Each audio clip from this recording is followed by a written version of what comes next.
পেপে নামে পরিচিত উরুগুয়ের সাবেক প্রেসিডেন্ট হোসে মুজিকা মারা গেছেন। তার বয়স হয়েছিল 89 বছর। তিনি খাদ্যনালীর ক্যান্সারে ভুগছিলেন। বুধবার এক প্রতিবেদনে এ খবর জানায় ব্রিটিশ সংবাদ মাধ্যম বিবিসি। 2010 থেকে 2015 সাল পর্যন্ত উরুগুয়ে শাসন করা সাবেক এই গেরিলা তার পরিমিত জীবনযাপনের কারণে বিশ্বের সবচেয়ে গরিব প্রেসিডেন্ট হিসেবে পরিচিত ছিলেন।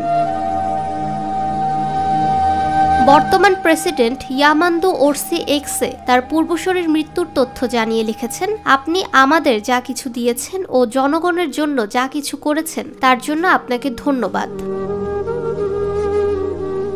প্রেসিডেন্ট হিসেবে তিনি খুব সাধারণ জীবনযাপন করেছিলেন। তিনি ভোগবাদের সমালোচনা করতেন এবং সামাজিক সংস্কার নিয়ে কাজ করেছিলেন। এতে মুজিকা লাতিন আমেরিকা ও এর বাইরেও সুপরিচিত রাজনৈতিক ব্যক্তিত্ব হয়ে ওঠেন। মাত্র 34 লাখ বাসিন্দার দেশ উরুগুয়ের প্রেসিডেন্ট হিসেবে তার বৈশ্বিক জনপ্রিয়তা ছিল কল্পনাতীত।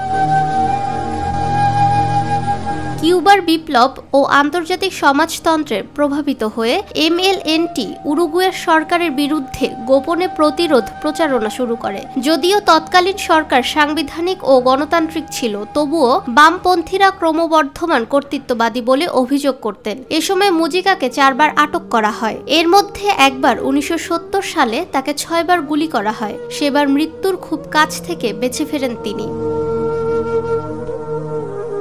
তিনি 2 বার কারাগার থেকে পালান। একবার 105 এমএলএনটি বন্দীদের সঙ্গে একটি টানেলের মধ্যে দিয়ে পালান। এ ঘটনাটি ছিল উরুগুয়ের কারাগারের ইতিহাসে সবচেয়ে বড় পালানোর ঘটনা। 1985 সালে উরুগুয়ে আবার গণতন্ত্রে ফিরলে তিনি মুক্তি পান।